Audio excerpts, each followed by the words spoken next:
Aga m agara Chimozi mgbe dị ndụ n'ime ụwa, n'ihi na onye nwụrụ anwụ adịghị eto Chineke. Ya mere nwanne m, gara Chineke gị ozi ugbu a ede ndụ. Ekwela ka ihe ọbụla gbochie gị ime nke a.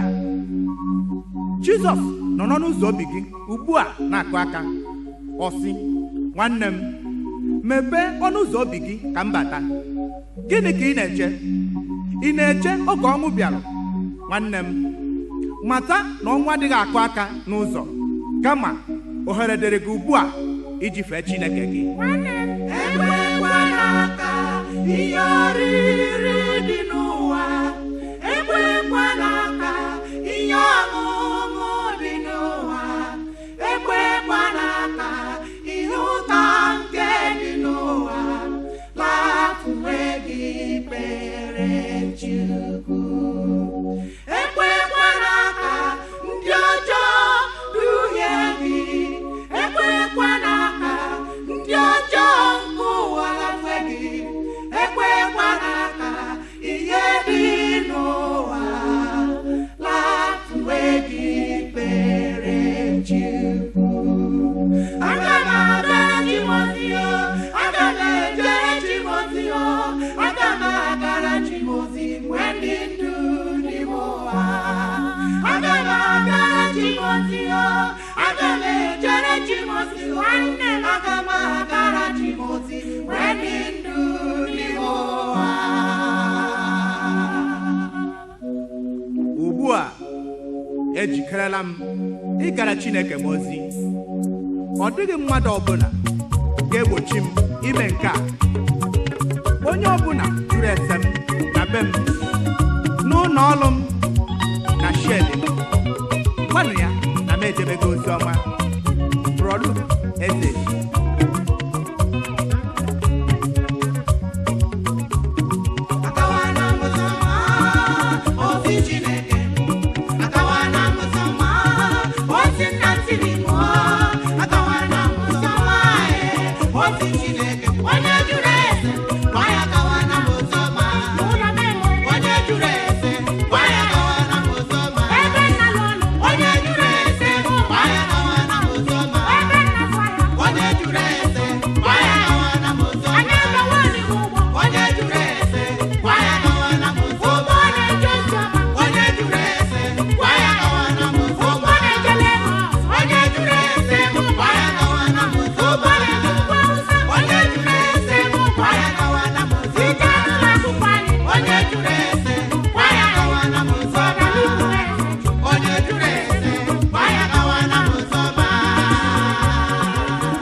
Onye nwanyị na-abịa kpọrọ ndị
anya o biko esi nna m o so na kuma na mmiri gị o agbaba na maka chimọma esi nna m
etu a ka ọ dị Bro Luke Ezeji aga m anọ n'eluigwe na-abụ abụ n'ụbọchị ahụ ọ ga-adị egwu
ekwekwala ka anyị kwa gị n'ụbọchị ahụ